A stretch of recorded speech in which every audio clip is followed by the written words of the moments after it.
Hey everyone, Splash here. Just about 1 week left until I leave my home to start hiking on the trail. And as you might imagine, I'm going a little bit 90 miles an hour trying to get all of the preparations finished before I need to leave. One of the things I'm tasked with today is to get my mailboxes finished and the first few at least into the post office. One of the questions I am asked most often when I tell people that I'm getting ready to go on an extended adventure is, how do you get your food? Where do you resupply? How does that happen along the trail? And there are several strategies that long distance hikers and adventurers employ to resupply along the trail. One is to use mail drops. So basically you pre-package what you think you're going to need into a box and send it to yourself in care of general delivery at a post office along the way. The second strategy that travelers use to resupply is to just purchase along the way. There are many good reasons why that strategy is good.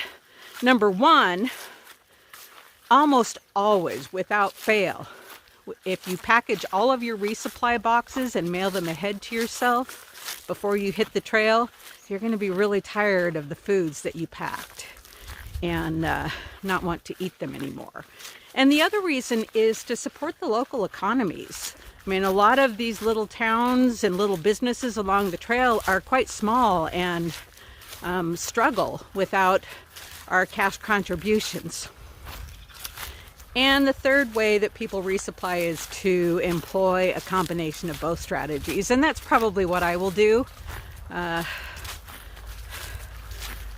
am on a bit of a specialized diet, so it will be really difficult for me to find dinner foods in particular that I can eat along the trail. So I have pre-made and dehydrated a lot of the food that I will need to eat along the trail, and I will mail those to myself. However, I definitely plan to spend plenty of money in towns. I'll go ahead and show you now what a typical resupply box will look like.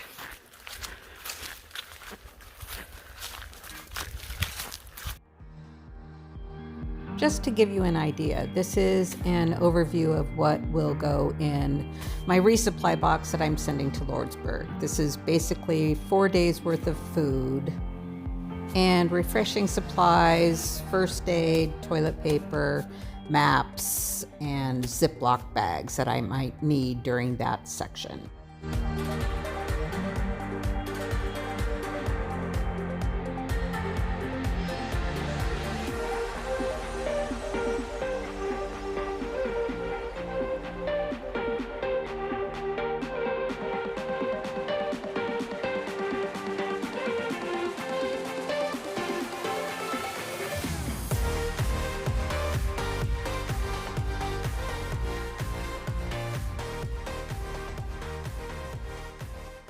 So my boyfriend Dash is hiking with me for the first 5 days of the trail from Crazy Cook to Lordsburg. But after that, he needs to come back home, and he still has a job he loves. But he has graciously volunteered to pack my resupply boxes for me. So I have prepared some items to make it a little bit easier for him if I should need extra things while I'm on the trail. Here I have extra water filtration items, an extra Sawyer squeeze, stuff sacks, dry cases, toiletries, where I definitely won't carry toiletries on the trail, but they might come in handy at a town stop. Extra partially used toilet paper rolls, masks, wet ones, Tide Pods, hand sanitizer. This is extra miscellaneous things, Velcro, needles and thread, headlamps, bear spray. Well, I definitely won't need the bear spray this year. Extra electronics, lens wipes, earbuds. I bought a bunch of these extra USB-C cables in case my phone cable craps out. Extra, I have Esbit tablets and an alcohol burning stove. Never know when you might need an extra one. Extra Ziplocs, hand warmers, gloves, first aid supplies, extra Leuko tape. And then these are extra clothes that I have packaged and labeled. Knee braces, just things that I definitely don't need to carry with me on the trail, but could come up at some point in time that I would need to access them.